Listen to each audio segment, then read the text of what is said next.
walking through a ghost town. Y'all ain't playing my sounds. Don't tell me to calm down. Don't tell me to calm down. Only time I go backwards is when I wanna moonwalk. Don't test me, my mood's wrong. Don't test me, my mood's wrong. We are who we say that we are. You were lost in the stars, and it's all from the start.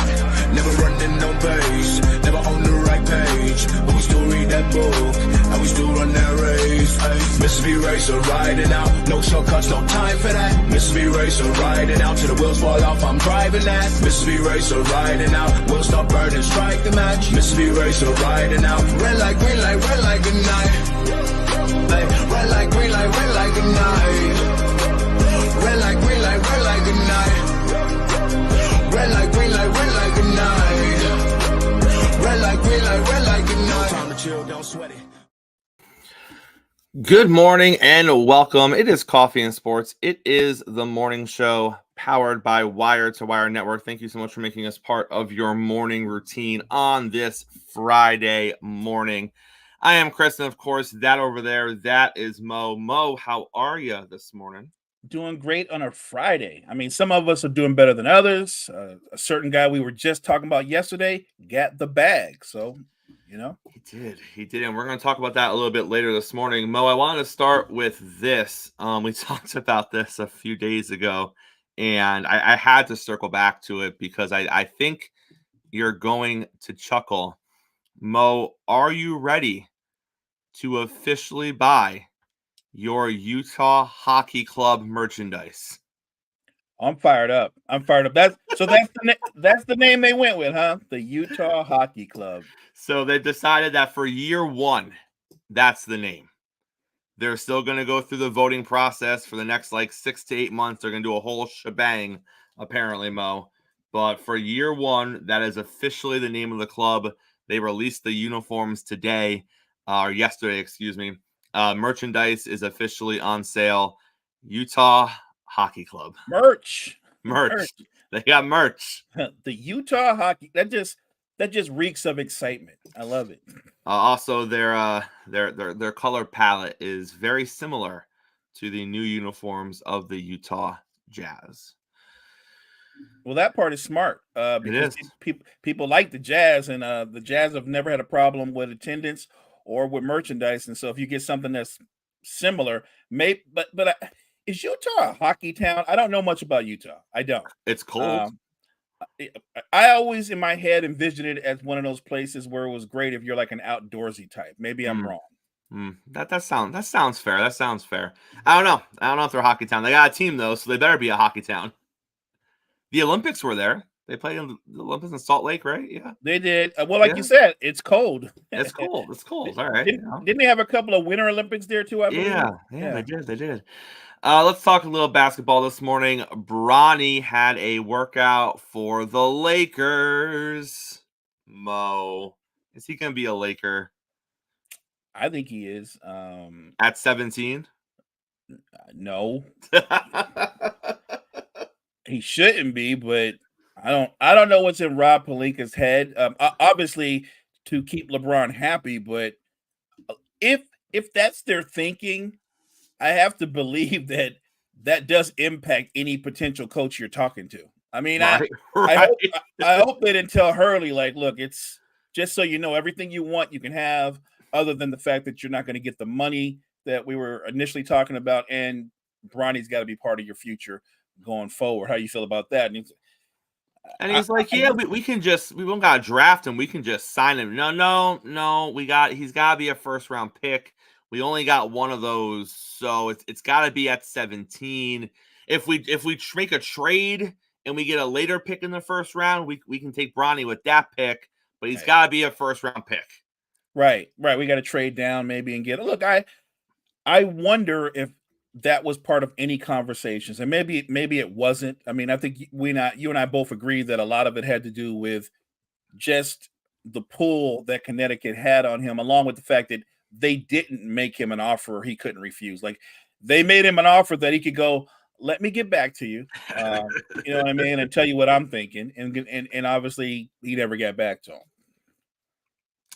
I didn't think we were going to have this on our docket today.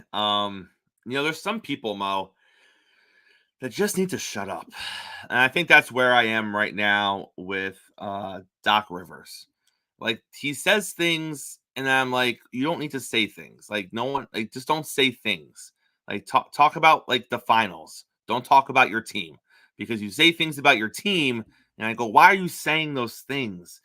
And he talked about how the 76ers crowd affected the team.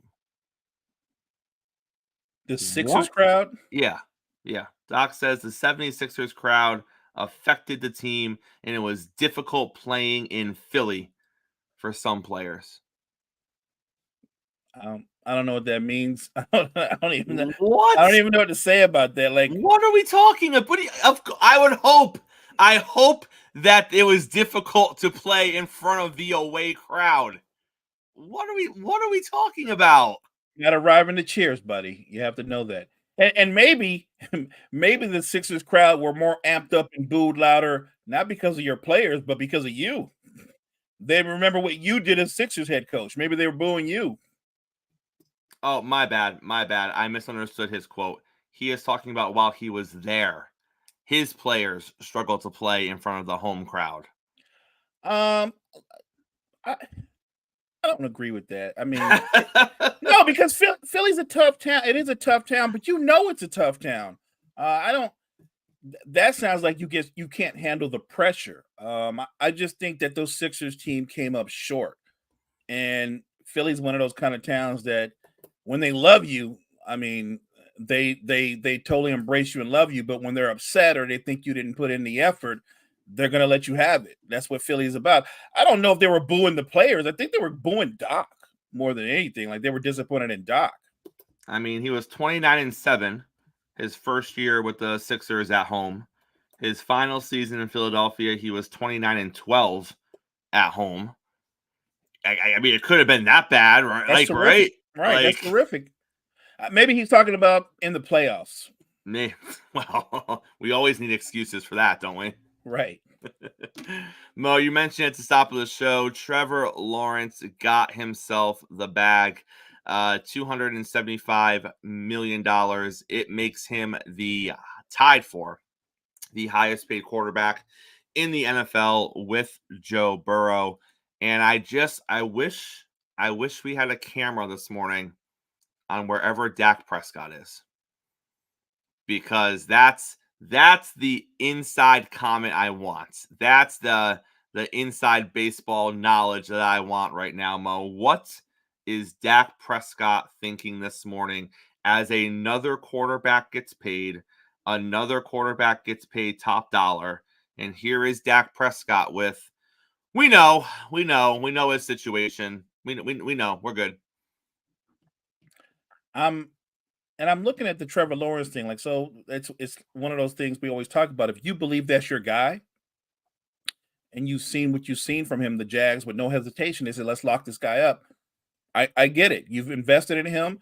You think he's the guy, and you're smart enough to know that quarterbacks don't grow on trees, right? Like, even if you want to say that he's been good, but he hasn't been what you thought he would be coming out of college. Like, out of college, we thought we'd be talking about him the way we talk about Joe Burrow. And we don't talk about him like that. He's been good, but he hasn't been anywhere near great. And I've heard people make the case, well, Mo, he's thrown for 4,000 yards 2 of his 3 seasons. And I was like, in this era, in the amount of games you play, if you don't throw for 4,000 yards, something's wrong with you, unless you're predominantly a running quarterback. Right. That would be the excuse. But the 4,000 yards in this era averages out to be about like 235, 40 yards. So it's not like you're throwing like Marino numbers 350. You're throwing about average amount of yards per game in terms of passing yards.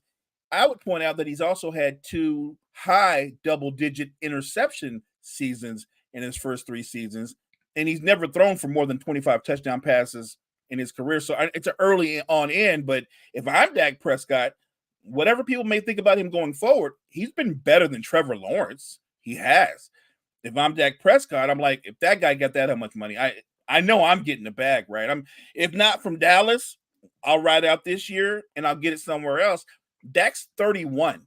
31 in quarterback years is nothing. You can play to your 37, 38 at a high level. So I know the Cowboys are still like, we know that we got it. We see what's going on. We're going to take care of it. I think they're going to just ride this out to the point where I think he's going to walk. He's going to out and out walk. And they're going to be left with nothing at quarterback, more or less, unless you believe Trey Lance is the answer. And maybe he's putting on a hell of a workout in OTAs. Maybe that's what's going on. And they're like, Dak's in trouble. I don't know if he's going to start or not. But I just think they've put themselves, Chris, in this weird situation where, yes, you have to pay CeeDee Lamb. He's one of the best 3 receivers in football. If not, some might have him at the top of the list. But my thinking is a great receiver can't lead your team anywhere. I don't care how great a receiver he is. You got to have somebody throw him the football. Even an average quarterback to throw him the football. Like, if you don't have a quarterback, what's the point of having CeeDee Lamb as your, you know what I'm saying? Like the conversation you and I had, I think earlier in the week or was last week, that if I'd rather pay the quarterback, move CeeDee and get somebody who's maybe not as good as CeeDee, but good enough for 2 or whatever, and we can still be competitive because we have the quarterback. I just don't think you can trade the quarter or let the quarterback walk and go, yeah, but we've got an elite receiver and you got nobody to throw him the football. Mo, when's the last time a team with an elite receiver and not a good quarterback did anything? Never. I can't think of one. Right, in terms of going on a deep run or winning a Super Bowl, not since I've been watching, never. Now you'll see the elite defense carry the offense. Yeah, I've seen that. So you'll see that. You'll see the elite defense, and that's where you get what was the Chicago Bears quarterback that played against Peyton Manning in the Super Bowl? Grossman? Was that Rex? Rex Grossman, yeah. That's where you'll see a Rex Grossman in the Super Bowl. That's where you'll see a Trent Dilfer in the Super Bowl. Those were historically good defenses. And then you had competent play at quarterback, heavy run first teams. The Bears team was a run first team. The Ravens team was a run first team, and they relied on their defense, and that's how they did it. We see that every now and then. You'll see a team that is like that. I can't think of one team where I said they're only a winning team because the number 1 receiver. That's the only reason this team is any good. It doesn't happen. So we saw, whatever you think of Calvin Johnson overall in his career, I'm talking about the play for Detroit, Calvin Johnson, the great receiver. They had a great receiver. It was Calvin Johnson. Did they do anything the whole time he was there? Absolutely nothing. Nothing. You're not. No great receiver carries a football team. That doesn't happen. They might make plays, but they don't carry a football team. If you got a great receiver and an average or below average quarterback, and you go on a deep run, your defense must be amazing, or your run game must be second to none. But the receiver, absent of a really good quarterback, there's no way the receiver leads you to a Super Bowl win. I've never seen that. I mean, look at Devontae Adams. What has he done with the Raiders? You went from having Aaron Rodgers as your quarterback to not having Aaron Rodgers as your quarterback. He isn't what he was 3 seasons ago, but he's still a top-end wide receiver. Yeah. Look at the Buccaneers. The Buccaneers with Mike Evans. Look at all the quarterbacks Mike Evans has been through. I'd argue, and look at his production. Mike Evans is consistently every season 1,000-yard guy, 1,000-yard guy, 1,000-yard guy, 1,000-yard guy. I know that people don't view him as like a top 10 receiver in the NFL right now, but you got to give some credit to what he's been doing consistently year in and year out with his merry-go-round of quarterbacks. But what quarterback put him over the edge? Tom Brady. Tom Brady, exactly. And this is not a knock against Baker, because I was on the Baker train last year. And guess what? Me too. What? I'm starting out on the. I'm doing a preview. I'm on the Baker train again. I am. I'm going to roll. I am as well. I'm going to roll with him. But you bring up a great point. Baker wasn't Tom that first year. Now, granted, right, the defense was better as well, because it was. But the point is, you take Dak off of that team. You sign Micah and CeeDee, and I think everyone agrees you have to sign Micah. No one's saying let Micah walk. Right. No one's even having that conversation. So Micah is the first one you sign. You sign Dak. You let CeeDee walk. You bring in a low-end 1 or a high-end 2. You get yourself a draft pick as well. you're good. Like, you're good at that point. You keep CD. Who is your quarterback next season? They don't just grow on trees, Mo. Like, who is your quarterback? You're not getting Justin Fields. Are you going to bring in Russell Wilson at age 36? Like, is he going to be your quarterback for a couple of years while you're waiting for to draft a quarterback and develop a quarterback? Are you drafting a rookie? Is it Dion's kid? Right. Is that who your quarterback is? Like, what are you're not looking at the draft next season and being like, Caleb Williams is coming out number 1. Like, if you were doing this the previous season and you were like, well, if he walks, we got Caleb Williams. Okay, great. Now, you wouldn't have gotten him because you still have Dak on your team this year, so you wouldn't have been bad enough to get Caleb Williams. But at least you're looking at the draft and saying Caleb Williams, Drake May, the kid that Washington took. You're looking at your draft going, there's 3 studs that we all think are going to be, potential top 15 quarterbacks in this league in a year or two. You look at the draft next season, it's not there, Mo. I'm not seeing it. I'm not seeing it either. I get how people go, well, you can't let a playmaker like CeeDee Lamb go, because if you let CeeDee Lamb go, who does Dak have to throw to? Well, that's on the front office. But I'd rather let the receiver go or trade the receiver than let the quarterback go. Who's going to be my quarterback? Because if you just go like, well, we'll just sign Ryan Tannehill, right? He's a veteran, been there, done that, and you got CD. Chris, you've watched Ryan Tannehill. He's not the same player he was 5 years ago. You're not getting the Ryan Tannehill who, on play action pass, he could actually push the ball down the field. This Ryan Tannehill, he's not pushing the ball down the field. And 5 years ago, he wasn't better than what Dak is right now. Right. So you're not upgrading. You're keeping the receiver, but you're not upgrading. My thing is, if you go to that plan, if that's your plan A, then plan A also comes along with a season where you go 6-11 or something like that. Like, that's what plan A is going to get you, or maybe a barely 500 record. That's what your plan A will get you, because it matters who's under center. It absolutely matters, because when you look at how defenses play you'll know the difference. When you play the Eagles defense, or you play the Giants, Redskins, whoever you may play, they're going to look at your quarterback and go, we can play man-to-man coverage and go get this guy. Let's go get him. Let's go. You know what I'm saying? Like, and all you're going to say is, well, they got CD. Like, well, you can bracket CD. You can play help put a safety over the top and say, everybody else, we can cover man-to-man. Let's send an extra man to go get this guy. Like, I think you have to have, as you would say, at least competent quarterback play. And I don't know if Tannehill can do that anymore. I don't. And I just threw out his name, but there was a time when he could do that for you. But that was also in connection with, I think, Derrick Henry was at the peak of his powers. That matters as well. They don't have anything close to a Derrick Henry in that backfield. I don't know if they have close to a Henry in that backfield, just in general. Like, they don't have 1,000-yard back that's going to average 5+ yards a carry in that backfield. And if Dallas fan is like, just let Dak go, let him go. Well, let's see. So we talked about the draft. There's nothing great in the draft. Okay, let's talk about free agency next season. Well, Dak is going to headline the free agent class of quarterbacks next season. So let's step back from Dak. Well, Jordan Love is on there, but he's going to get his deal from Green Bay. He's not going to hit free agency. Tua Tagovailoa is on there. He's going to get his money from Miami. He's not going to hit free agency. So after Dak Prescott, the next best quarterback who is going to hit the free agent market next season is Sam Darnold. Well, it's Steve Young. Right. How about Zach Wilson? Yeah. Yep. Trey Lance. Trey Lance will be a free agent.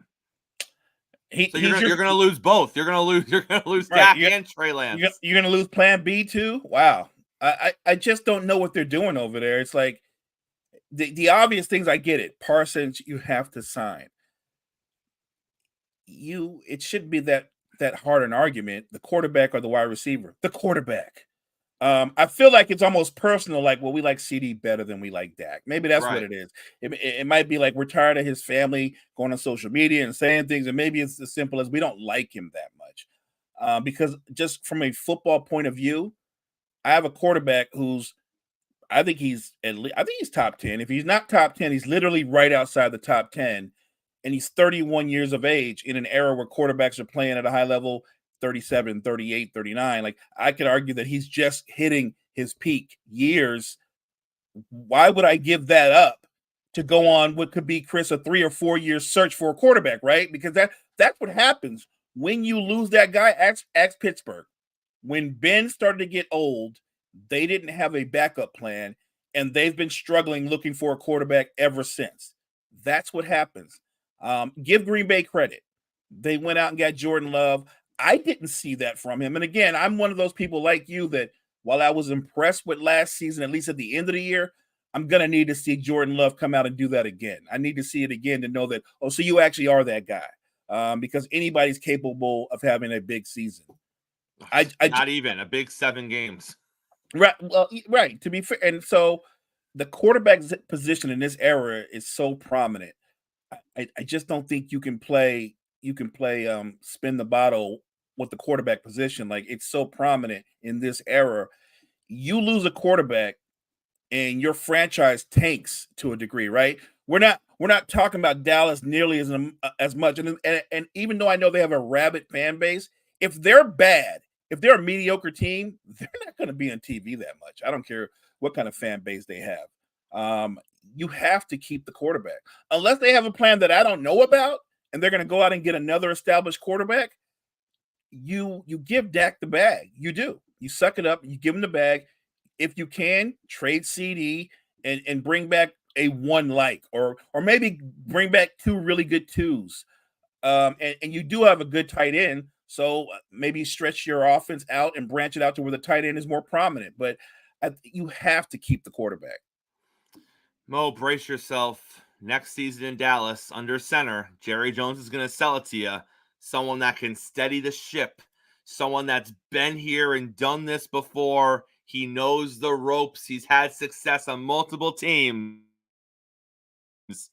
Jacoby Brissett, the starting quarterback for the Dallas Cowboys next season. What? When did Jacoby Brissett become like the new version of Steve DeBerg from back in the day, right? Like Steve DeBerg was always the quarterback of your team right before the next guy came in. And now it's become Brissett. Like he's going to sit there with the Patriots, but at some point May's taking over, right? And then Brissett will be available again, and I guess he'll be in Dallas until their guy comes along, because that's what he is. He's the ultimate placeholder, and he's a mediocre quarterback. I'm not saying he's a bad quarterback. I think he's one of the kind of quarterbacks. He's just good enough to see you through a season where you're not going to make the playoffs, but you'll be competitive. If that's what you're looking for, Dallas, that's your guy. Well, let's go through the NFL divisions right now. With Gene, we went through and we pointed out the teams that we are most concerned about. Now we are going to go through, and for the first time, we are actually going to rank the divisions as we are getting ready to hit the summer. So we've gone through free agency, we've gone through the draft, we've gone through those little waves of signings after the June 1st money that comes into all these teams. They get rich again for a couple of weeks and they pick up a few more pieces. So we pretty much know what teams are going to look like heading into training camp.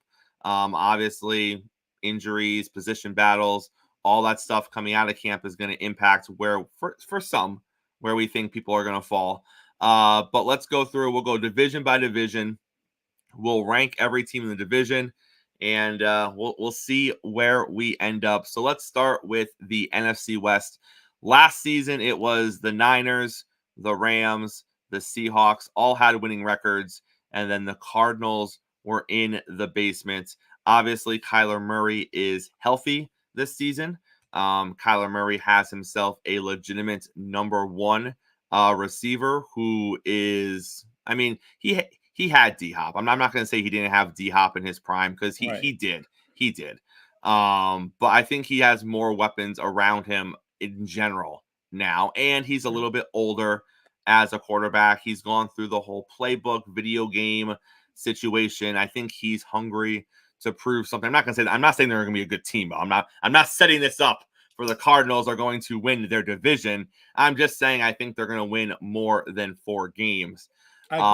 In fact, I'm going to go. I think the Niners eke out the division. I think the Rams are either tied or 1 game behind them. And then I'm going to go Cardinals as the 3rd place team. And I'm going to put Seattle in the basement of that division.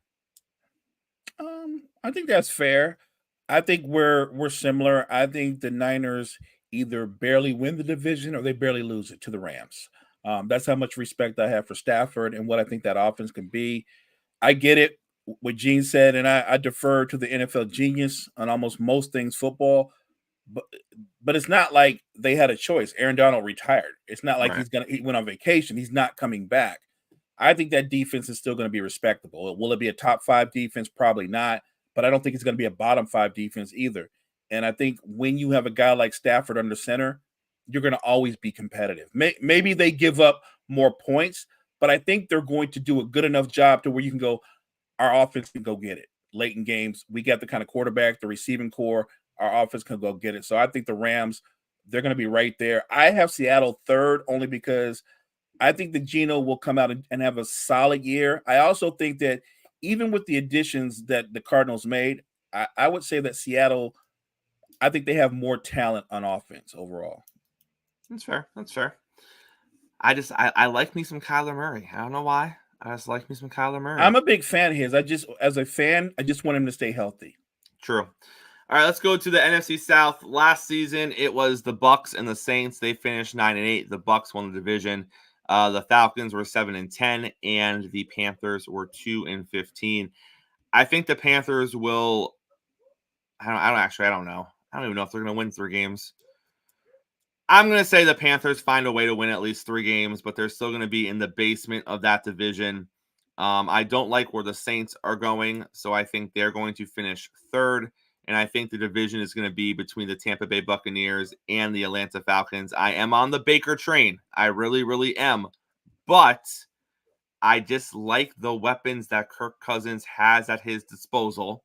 I like that he's playing indoors still. I think that's going to benefit him tremendously. And Kirk Cousins is a really great regular season quarterback. 1,000%. And I think he is going to lead this team to 10, 11, 12 wins. That's not going to be indicative of his playoff success. Because I'm not going to sit here and say they're going to go on a deep playoff run. But I think he's going to look in Atlanta the same way he usually looked in Minnesota. And that was they have a good team. They're going to be right up there competing for the division. And I think it goes Falcons, Bucs, Saints, Panthers. We're on the same page. I think Kirk Cousins, as much as I'm on the Baker train, Kirk Cousins is a better quarterback. I also think overall he has more weapons at his disposal. I think the Falcons going to win the division. Maybe Baker still does enough to where they eke out a playoff spot. I think they have that potential. I think Baker, I believe, and maybe others disagree, I believe he's found a home in Tampa Bay. I think this is going to be his spot. I think Baker Mayfield is going to have a very good run in Tampa Bay. So I got Baker 2nd. I'm with you. The Panthers in the rear. I look at them and I go, well, they got to be better, Mo, than last year. Yeah, they'll be better. Like you, I'm with you. They'll be a game better. There's the improvement. I look at Baker and I think they're a 9 or 10 win team. But if you're Tampa Bay coming off the Tom Brady years, looking at what you were before the Tom Brady years, that's not a tough spot to be in, especially in that division. If you're a 9-10 win team, you might be competing for the division. I mean, because Atlanta could easily be just a 10-win team. But I think in that conference, Mo, you're also competing for a wild card at 9 and 10 wins. So facts. Let me ask you this, though. Do you think that Baker, because I do, I think Baker has the capability of being the kind of guy that can go on an Eli Manning-like run? Do you know what I'm saying? Maybe in a 5-year span, you don't make the playoffs 3 times, but what if Baker takes you in a couple of runs and one of those runs ends up in a Super Bowl win? I think he's capable of doing just that. I think when Baker's in his bag, he honestly believes he is the greatest quarterback on the field. For sure. He doesn't And lack the confidence. He doesn't. And a lot of times you see it go the other way because he makes the dumb play. You see him try to throw a ball that he shouldn't throw. You see him try to squeeze something in that he shouldn't try to squeeze. And it's the boneheaded play and people rip him for it. But at the same time, I mean, go watch the Baker film. Because when he's feeling himself, he does pull off throws where you're like, okay, Baker Mayfield, I see you. So, yeah, can I see him going on an Eli Manning kind of run? I mean, the defense needs to be a little better for that to happen, but I can see that. And I can definitely see that team being in the playoffs because, one, the NFC doesn't got much going on. And two, we think the Kirk Cousins thing is gonna be great in Atlanta, but we don't know how this Kirk Cousins, Michael Penix Jr. thing is actually going to play out in actuality. Now, on paper, everyone's like, oh, it's fine. You know, Kirk is good. You know, it's going to be smooth. No one's angry at anybody. But what if Cousins starts off 2-3? And one of those losses is to the Bucs. And the Bucs start off 4-1 or 3-2. You know what I mean? Like, if the Bucs are a game or two ahead of you, 5 or 6 games in, and you already lost to them, now is it a situation? Because you know what the fans are going to do? The fans are going to want the kid. They always want the backup. The fans have no personal attachment to Kirk Cousins, and they're not going to have one 6 games in either. So the fans are going to sit here and be like, well, you drafted the kid for a reason. Maybe it's time we play him and we let the 36-year-old ride the bench. Because it's that you don't know the middle of the story, Mo, but you know how the story ends. Because there's going to come a point where the quarterback in his late 30s is going to lose his job to the kid you drafted in the top 10? 8th they took him? Yeah, they took him in the top 10. So you know how the story ends. You just don't know how quickly we get to the ending. Look, as a fan, I hope it plays out the way you and I talked about. I hope Kirk Cousins is the Kirk Cousins that we've seen. He'll have a Pro Bowl type of season. He'll probably throw for about 4,300 yards, 30 touchdowns or so. And he leads them to a division title. They win 11, 12 games. I'm not going to debate about the playoffs, but if he does that, if he's the Kirk Cousins that we've known from the past, then Michael Penix is probably going to be sitting for a couple of years at least. I agree. All right, let's move on. Let's go to the NFC North. The Lions finished first last season. The Packers were 9-8. The Vikings were 7-10, and the Chicago Bears were 7-10. I think the Vikings will finish in the basement. I think the Bears are going to finish just above them.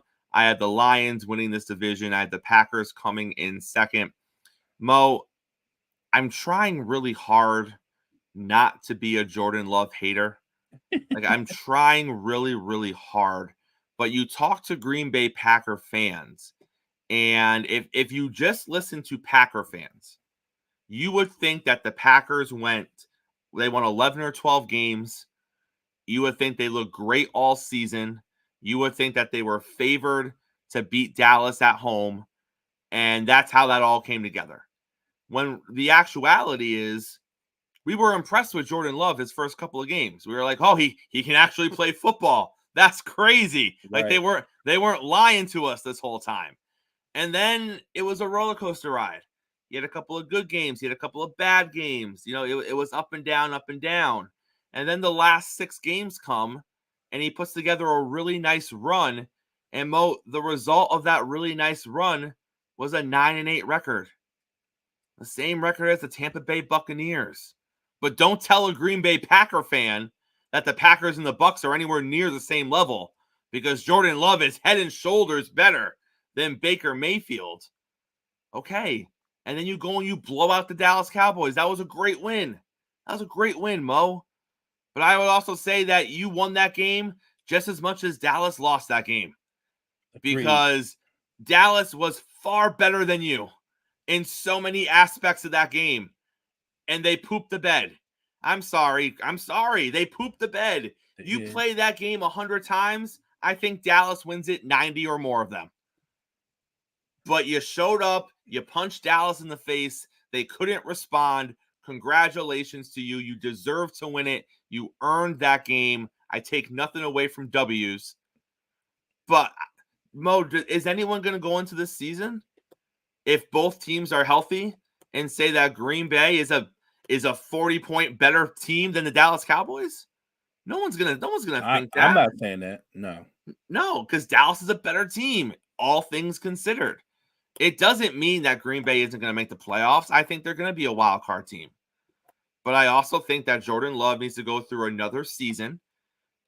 If he can play 15 of his 18 games or 17 games the way he played his last 6, now we're cooking. Now we're on to something. Right. But if it's another up and down, he has good games. He had a couple of great games. He had 3 or 4 clunkers. They win 9 or 10 games. They're a wild card team. Okay, you have yourself a serviceable quarterback that at times can be above average. And that's okay. That's some teams, Mo, would love to have a serviceable quarterback that can be above average at times. And maybe year 3, he pops off and he just becomes a consistently good quarterback who at times can be great. But I can't sit here and say after 6 games and 1 lopsided playoff win where I think it was more about the other team forgetting they had a playoff game and just say that Jordan Love is a top 5 quarterback.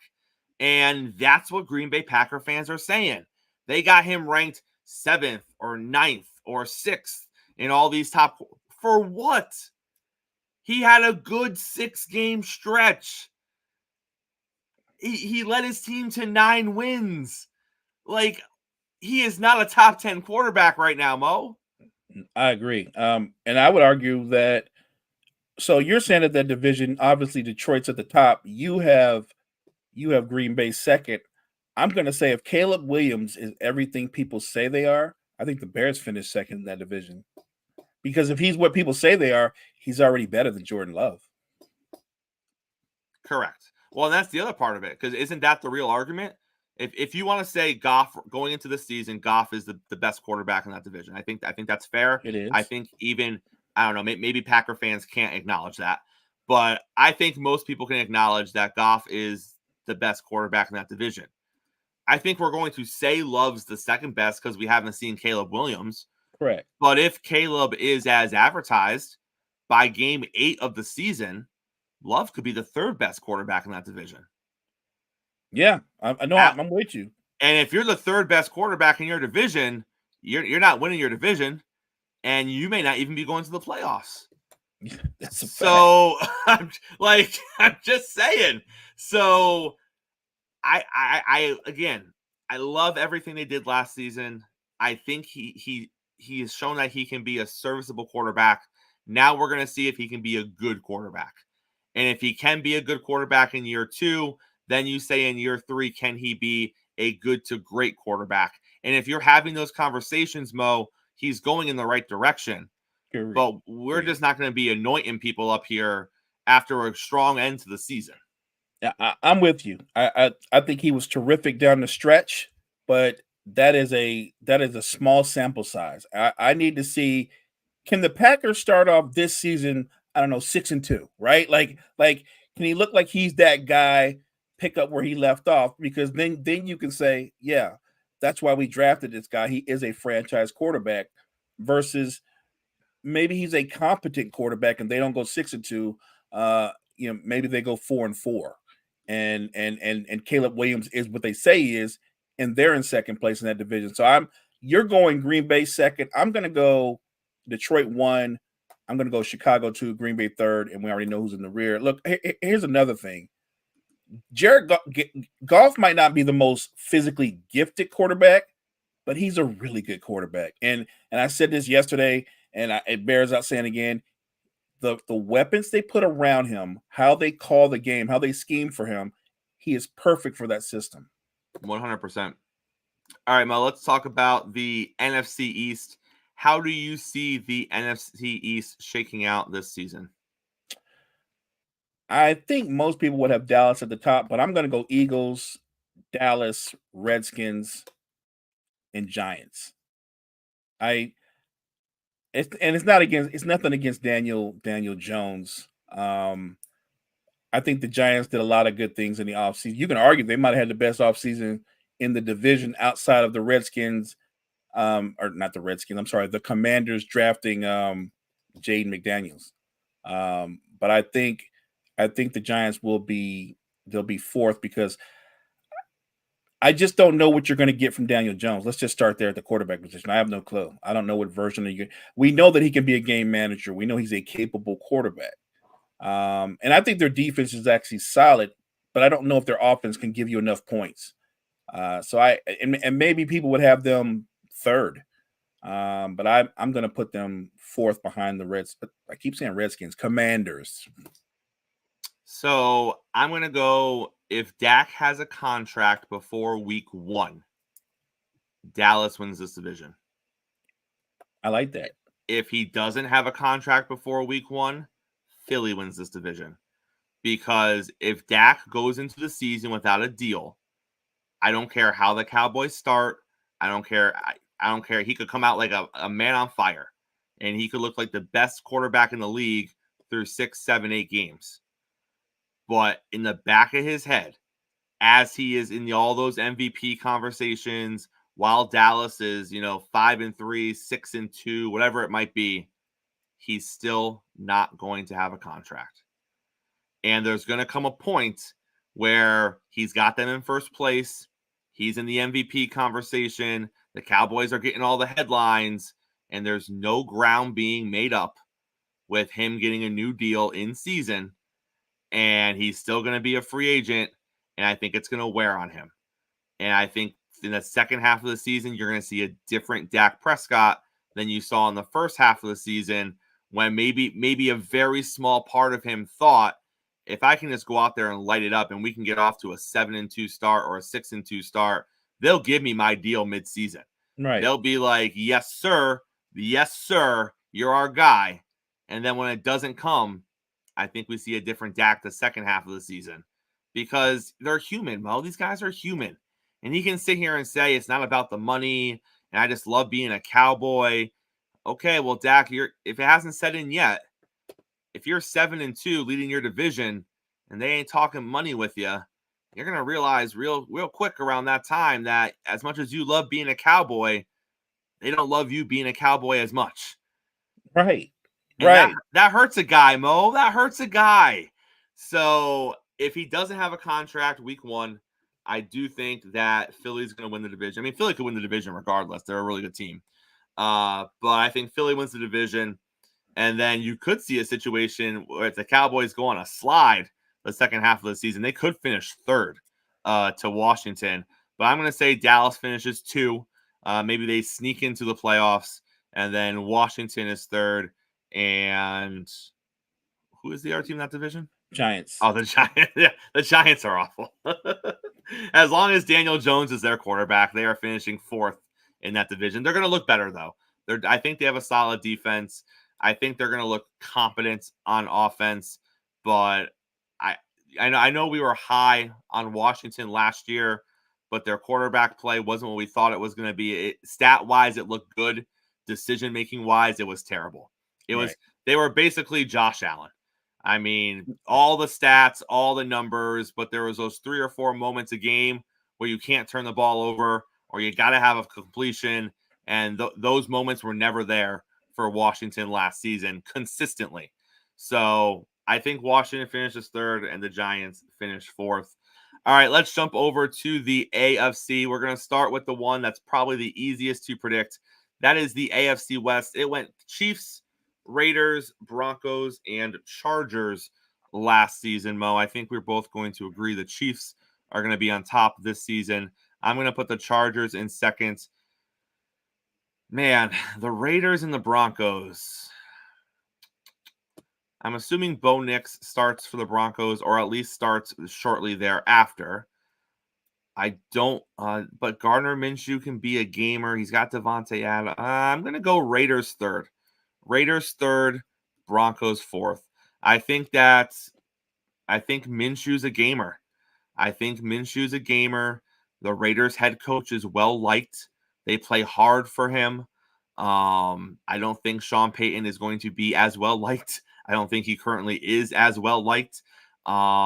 Sure, Bo Nix might be more talented than Gardner Minshew, but I think that team is going to galvanize, the Raiders, that is, around their head coach. I think that team can probably sense that there's already some dissension between ownership and the head coach, Right. and from that whole draft situation. And I think they're going to try to show up and show out and play for him. I don't see them finishing second, even though Justin Herbert has nobody to throw the football to.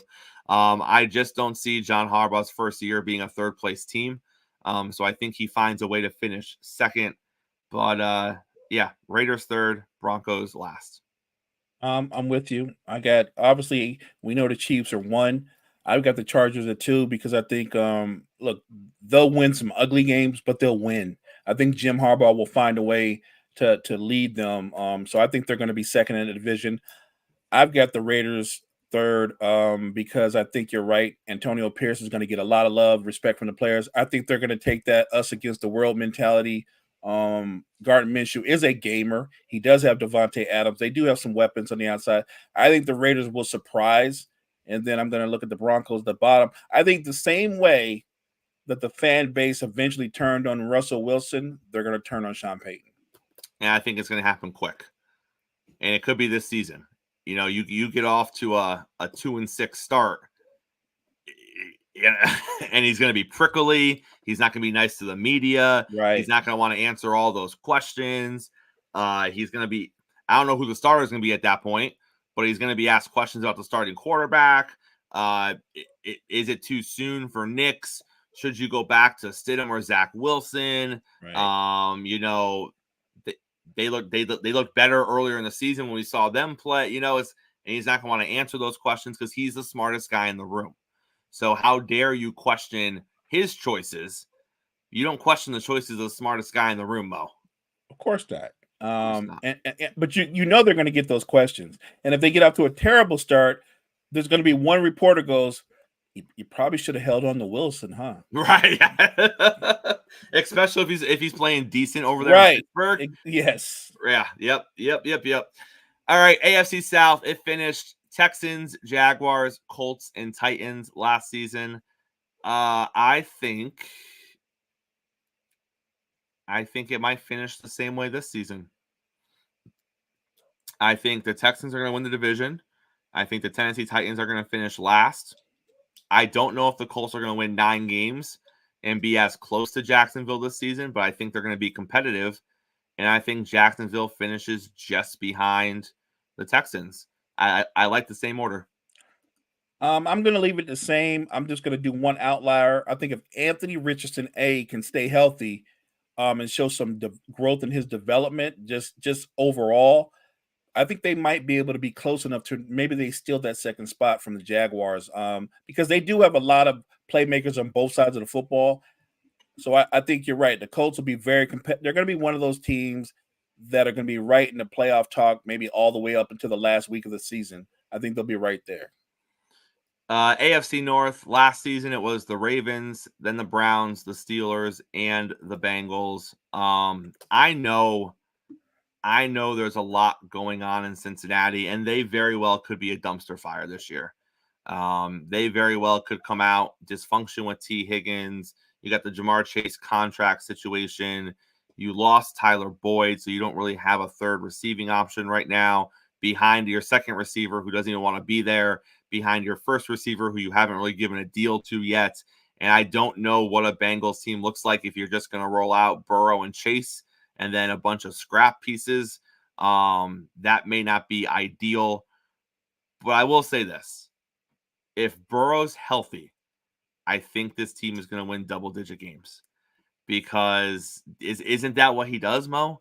When Burrow is healthy, he wins football games. So, and I know the issue is he hasn't been healthy. He's had leg injuries. He has the wrist injury. It's all across the board. It's very concerning. But I said last week, I'm going to stick to it. I'm going to put my eggs into the Burrow basket for one more season. And if I get burned, I will officially leave the Burrow basket behind and I will label him as an injury-prone quarterback, and I will not view Cincinnati the same way moving forward. But I'm going to put my eggs into the Burrow basket. I think the Bengals win this division. I think you're going to see a slight regression from the Ravens. I think it's going to be very competitive, but I think that Burrow's hungry. I think he hears the chatter. He's seeing what Lamar is doing. I think that's the kind of stuff that fires him up and inspires him. And I think you are going to see a really, really good season from Joe Burrow. And I think that by week 12, no one's going to be talking about the injuries, and no one's going to be talking about contract situations, and everyone's going to be talking about how the Bengals are back and Burrow is the second best quarterback in the league behind Patrick Mahomes. And I think the world is going to be right again. I think the Ravens will finish second. They're going to make the playoffs. They're going to be a wild card team. As far as the rest of that division is concerned, I'm going to lean Pittsburgh over the Browns because I like both of their quarterbacks better than I like the Deshaun Watson. I'm not a Deshaun Watson guy. I like the combination of Fields and Wilson better than I like what Cleveland has going on. But I also think we could see a situation where the entire division has a winning record again. I don't think that's out of the ballpark. I think Cleveland could win 9 games and not make the playoffs. I mean, they have weapons, they have talent, so I don't think they're going to be horrible. But when you compare them to the rest of this division, I just don't think they're going to be as good as the other 3 teams. I'm in agreement. I obviously the only thing I would change is I think I'm going to keep the Ravens at the top of the division. I think that in a division where almost everybody has a good defense, they have an elite defense. They do. And when you look at the way their system is offensively, it's still Lamar heavy. But I think that, look, he's still playing at a high level. And we forget, he's still in his 20s. Like, I know it seemed like he's been around forever. He's still a young man. I think the Ravens win the division. And they did bring in Henry. Right. And maybe they'll do some things that they haven't done in the past. Maybe they will do some I formation because that's really the best version of Derrick Henry when you hand him in the football and he's just downhill, pick a hole and go. So I do think that will help them as well. I don't think he's going to be a 1,500-yard Derrick Henry, but I do think he can be a 1,200-yard Derrick Henry. I think he can do 10 to 12 touchdowns. I'm in the red zone. I think that even though I have them winning, I'm in the Joe Burrow camp as well. I think they make the playoffs as a wild card. I think Joe Burrow is going to get them 10, maybe even 11 wins. I will say this though, and I don't wish injury on anyone. But if Derrick Henry gets hurt this season, running backs just got to stop going to Baltimore because I don't know what's in the water over there. But if Henry goes down and misses a substantial amount of time this season, if I'm a running back, I'm like anywhere but Baltimore because they Right. can't keep any running backs healthy in Baltimore. There was that one season where they lost their top 3 running backs. Like, they cannot keep backs healthy over there in Baltimore. All right, Mo, we got the last but not least. It is the AFC East. Last season, it was the Bills, then the Dolphins, then the New York Jets, and then the New England Patriots. I am going to be a homer here. The Dolphins should have won the division last season. They blew it. They didn't play well down the stretch. I believe they lost their final 3. They lost 3 of their final 4. So they lost 3 of their final 4 games. Had they split those games, they win the division. So they didn't do what they needed to do. They set themselves up to win a division, and they just didn't finish the deal. But I think I look at what Buffalo's gone through this offseason, and they don't have anyone to throw the football to. They've lost a couple of other key pieces. I don't care how great they think that this rookie wide receiver is going to be. He isn't going to replace the production of Stephon Diggs. And I understand that the thought process, and I kind of agree with it, that, maybe Josh plays better when he's not tied down to forcing the ball to one guy, and that one guy is going to throw a fit on the sidelines if he doesn't get the ball. I understand that. But at the same time, I look at what Josh Allen was before Stephon Diggs came to Buffalo. Because we're all so used to what Josh Allen is now. But what was Josh Allen before he had a bona fide number one receiver? It wasn't great. He was loose, he was free, and he was not the version of Josh Allen you wanted him to be. So I don't know. I know that, he's 3 or 4 years older now, and he knows the system better. He was a much younger quarterback then, so maybe it's unfair to make that comparison. But as easy as you can say, well, he's not tied down to Diggs, he can just throw it to the ball to the open receiver. I get that.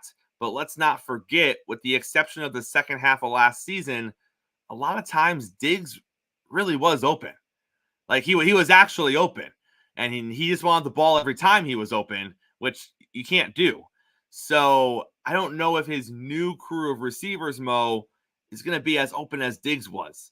So this is where the accuracy thing is going to come into play. This is where it might be less of just go run 60 yards and have a cannon, and I'm just going to get the ball to you, and you're going to blow the top off. You know what I mean? Like, I think we need to see a more refined version at times of Josh Allen this season, and I think that's where he struggles. I think he struggles at being that color inside the lines guy. And he said it. He openly admits, if I'm not popping people in the face when I'm running the football, I don't feel like I'm in the game yet. I don't want my quarterback to feel that way. I want my quarterback to feel alive when he zips a ball, 19 yards on a rope and puts it in a guy's chest and it turns into a 30-yard completion. That's when I want my quarterback to feel alive, Mo. That's when I want my guy to be like, I'm in the game right now. I don't need him to be putting shoulders into linebackers to finally feel like, well, now we're playing football. No, just deliver the ball on time and accurately and don't make silly plays. I want you to feel alive when you do that. So I think Buffalo's going to finish. I don't know, because then we got the Jets. I got them third. I don't know if I can have the Jets finish third. I think the Jets finish second. Yes, I'm with you. I think the Jets finish second. Obviously, the outlier is real simple. If Rodgers is upright, if Rodgers is healthy, I think the Jets are second behind the Dolphins. I think the Bills might win 9 games next year and not make the playoffs. They lost pieces on defense. The Bills did. They lost pieces on offense. I know they got the quarterback, but I look at that New York Jets defense. Right. And I mean, the Jets could easily win the division. With that, if the Jets play at their ultimate level with that defense, and if Aaron Rodgers looks like Aaron Rodgers from his back-to-back MVPs with Green Bay, they probably will win the division. Right. They'd be 1, the Dolphins would be 2, and I think the Bills miss the playoffs. I think they'll have a winning record, but I think they miss the playoffs. Buffalo missing the playoffs is pretty wild, though. That's crazy to think about. It is, but like you said, you bring up a great point. Everybody's saying, like, without Diggs, Allen won't feel pressure to throw to a certain receiver or a certain area. That's true. But without Diggs, he might be more of a gunslinger than he ever was, which is more turnover. And they did lose pieces on both sides of the football. Look, unless they're going to change their offense completely and rely on the run game, which they could, I think they're going to be finishing third in that division, and I think they missed the playoffs. And then obviously that means that Jacoby Brissett and the Patriots will finish fourth, and Drake May and the Patriots aren't going to do much better once he gets in there. But good for the Patriots having their future quarterback hopefully on the roster. And getting some game time, right? Because at some point you have to assume they're going to get Drake May in there. He'll be feeling confident about himself going into the season after, right? So I'm sure that is the game plan. Look, in a perfect world, I'm sure they're going to say, like, Brissett comes out and maybe we're 500, and so he stays the starter. I think if they're 500, he's going to stay the starter. Yeah. I think if they get off to an awful start because they still don't have a ton of talent on offense, I think at some point, maybe 6 games in, Drake May's playing. If they're 1-5 or something like that, Drake May's going to be playing sooner than later. And think about this, Mo.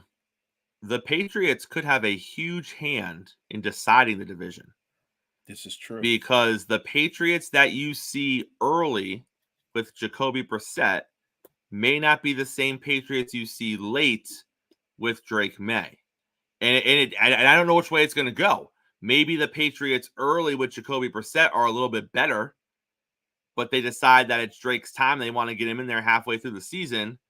And then they don't play as well down the stretch, but it's okay because he's taking his lumps as a rookie quarterback. So if you play the Patriots late, you're getting a lesser version than what you would have got early. Or if you play them late, maybe you're getting a slightly better version because Drake May is in there. So that could be huge. If they play those teams 6 times combined, if they knock off the Dolphins, the Bills, or the Jets once, if they win one of those 6 games, they change the division. That one loss to the Patriots, which the other 2 teams didn't have, that could be first, second, third place in the division. That could be playoffs or not playoffs. Yeah, I'm with you. I actually agree 100% that the Patriots are going to, even though we have them in the bottom, they're going to decide who wins the division ultimately. I like it. I like it. Good show on a Friday, sir. Take us to the end. Thank you guys so much for joining Chris and I this week. Make sure you check out all the great content we have at the Wire to Wire Network. Wire to Wire Network, we appreciate you. We're back here, same time, same place on Monday. We might have a new NBA champion by then. We will see. We might. JG will be back here on Monday talking all things Major League Baseball. All of that and more. Coffee and sports. It's the morning show powered by